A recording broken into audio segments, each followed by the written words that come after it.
दोस्तों मैं आज आप लोगों को बता रहा हूं कि बीपीएससी टीआरई 4 के लिए कितने घंटे की स्टडी आपको करनी चाहिए, कितना घंटा अध्ययन करना चाहिए जिससे कि आपको सफलता मिल जाए, और कैसे करना है वो सब कुछ अभी बताएंगे। क्या तरीका है, वो बेस्ट तरीका क्या है आपको पढ़ाई करने की, और इससे आप सफलता पा सकते हैं आराम से। बहुत सारे लोगों ने पाया है, आप भी पाएंगे, इसमें कोई दो मत नहीं है। बस एक तरीका आप फॉलो कीजिए और इसको कंटिन्यूटी बना करके रखिएगा। तो आपको मैं कहूँगा कि 5 घंटे की अगर आप पढ़ाई करते हैं तो आपका आराम से हो जाएगा बीपीएससी में सिलेक्शन। अब 5 घंटा कैसे पढ़ना है वो समझिए। 5 घंटे के लिए 3.5 घंटा आपको अपना सब्जेक्ट पे देना है और 1.5 घंटा आपको जीएस पे देना है। अगर आप प्राइमरी के हैं 1 to 5 पीआरटी के अगर कैंडिडेट हैं तो आपको क्या ध्यान देना है दोस्तों, 5 घंटा आपको अपना जो पेपर होता है उसमें कोई 2 सब्जेक्ट आप उठा लीजिए। मान लीजिए हिस्ट्री और ज्योग्राफी 2 उठा लिए, तो शुरू में 2 ही सब्जेक्ट पे तैयारी करना है आपको, ये ना कि एक ही साथ सब कुछ उठा लीजिए तो आप परेशान हो जाएंगे। तो आपको 2 घंटा, अगर पीआरटी के हैं तो 2.5 घंटा आप बांट दिए कि 2.5 घंटा हमको हिस्ट्री पढ़ना है और 2.5 घंटा हमको ज्योग्राफी पढ़ना है। और जब ये दोनों खत्म हो जाए तो फिर आप दूसरा सब्जेक्ट को उठाइए, समझ गए। तो इस तरह से आपको पढ़ना, मतलब एक बार में 2 ही सब्जेक्ट। आप सोच रहे हैं ज़्यादा पढ़ने के तो आप परेशान हो जाएंगे, पर अगर आप 6 to 8, 9, 10th और 11, 12th के अगर आप विद्यार्थी हैं, कैंडिडेट हैं, तो आपको क्या करना है, 3.5 घंटा अपना पेपर और 1.5 घंटा जीएस पे देना है। जीएस 40 नंबर का आपका पूछा जाएगा। ये 6 to 8, 9, 10th, 11, 12th की बात कर रहा हूँ। जीएस 40 और आपका मेन सब्जेक्ट 80 नंबर का पूछा जाएगा। तो 80 नंबर वाले पे 3.5 घंटा देना है और इधर 1.5 घंटा। अब इसको कैसे पढ़ना है, एक साथ नहीं पढ़ना है दोस्तों आपको। ये नहीं कि आप एक बार 5 घंटा बैठ के पढ़ गए, वैसे आप पढ़ भी नहीं पाएंगे, बोरिंग फील होगा, आपको परेशान हो जाएंगे। तो एक साथ आपको नहीं पढ़ना, इसको बाँट करके टाइम को थोड़ा थोड़ा ये करके। अब जैसे कि देखिए, आपको अपना मेन पेपर में तो आपको अपना 3.5 घंटा देना है, पर इधर जो जीएस का पेपर जो 1.5 घंटा पढ़ेंगे उसमें कोई एक ही सब्जेक्ट हो आपको पढ़ना है। मान लीजिए आप हिस्ट्री से उठाते हैं तो आपको पहले हिस्ट्री ही पढ़ना है। हिस्ट्री कैसे पढ़ना है, क्या करना है, उसके लिए डिस्क्रिप्शन में लिंक डाला हुआ है वीडियो का, आप देख लीजिएगा कि कैसे हिस्ट्री को पढ़ना है। हम सब बताए हैं कि एकदम एक स्मार्ट तरीका, मात्र 2 वीडियो देख करके आप हिस्ट्री कैसे पढ़ सकते हैं पूरा। हिस्ट्री में क्या पूछेगा, भारतीय राष्ट्रीय आंदोलन पूछता है बस, मतलब आधुनिक भारत का इतिहास। तो आपको बस वही पढ़ना और कुछ नहीं पढ़ना है इतिहास में।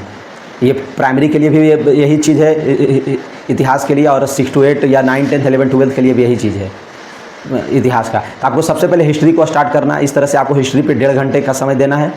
हिस्ट्री जब खत्म हो जाए, मतलब एक बार में एक ही जीएस का सब्जेक्ट लीजिएगा, ज़्यादा मत लीजिएगा। अब फिर जीएस के बाद मान हिस्ट्री हो गया, हिस्ट्री के बाद फिर ज्योग्राफी आप पढ़िए।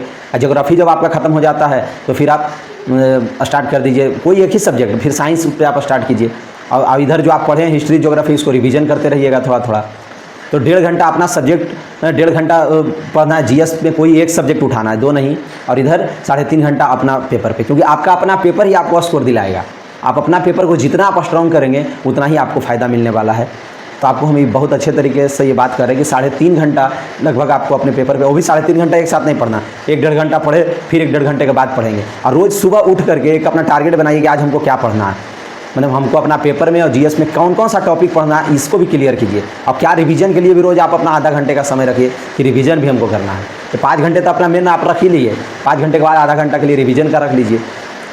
तो इस तरह से दोस्तों अगर आप 5 घंटे की पढ़ाई अगर आप करते हैं तो 5 घंटे मेन पढ़ाई होनी चाहिए, बाकी आप आधा घंटा 1 घंटा रिवीजन के लिए रख दीजिए। आधा घंटा रिवीजन कर दीजिए जीएस का, आधा घंटा अपना पेपर का, दोनों का आधा घंटा, मतलब 1 घंटा और आप एक्स्ट्रा ले लीजिए। आपके पास 24 घंटा है। आप अपने नौकरी के लिए क्या दोस्तों आप नहीं दे सकते हैं क्या अपना 6 घंटे का, 5 से 6 घंटे का अगर आप समय नहीं दे सकते हैं तो बताइए कि आपका क्या स्थिति होगा। प्राइवेट नौकरी का स्थिति आप देख ही रहे हैं कितना परेशानी है। दिन प्रतिदिन AI आर्टिफिशियल इंटेलिजेंस के ज़माने में नौकरियां घट रही हैं, आप जान ही रहे हैं।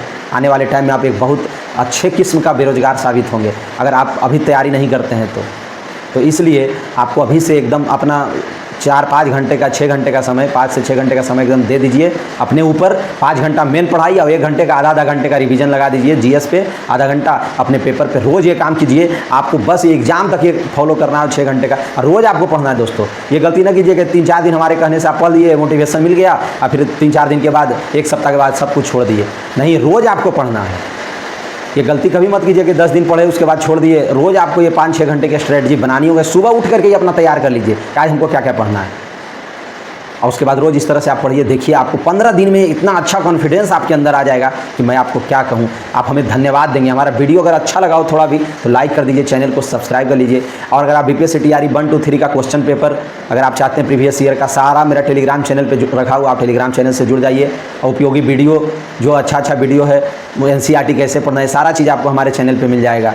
NCERT का भी बुक का पूरा PDF है, बहुत सारा किताब है वहाँ पे एकदम पूरा PDF, चाहे वो घटना चक्र का किताब हो, चाहे वो किसी भी तरह का किताब हो, सबका PDF हम वहाँ डाले हुए। अगर और भी आपको कुछ चीज़ों की ज़रूरत है जो वहाँ नहीं मिल रही, आप हमारे कमेंट बॉक्स में कमेंट कर दीजिए वीडियो, हम वो चीज़ अपना टेलीग्राम चैनल पे उपलब्ध करा देंगे। तो हमारी बात आपको समझ में आ गया दोस्तों। 5 से 6 घंटे की पढ़ाई आप कर लिए, बस एग्जाम तक आपको सफलता मिल जाएगी, नहीं तो ज़िंदगी भर आप भटकते रह जाएंगे प्राइवेट नौकरी में।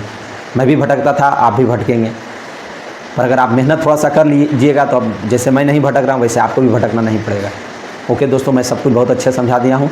जय हिंद, जय भारत। ओके।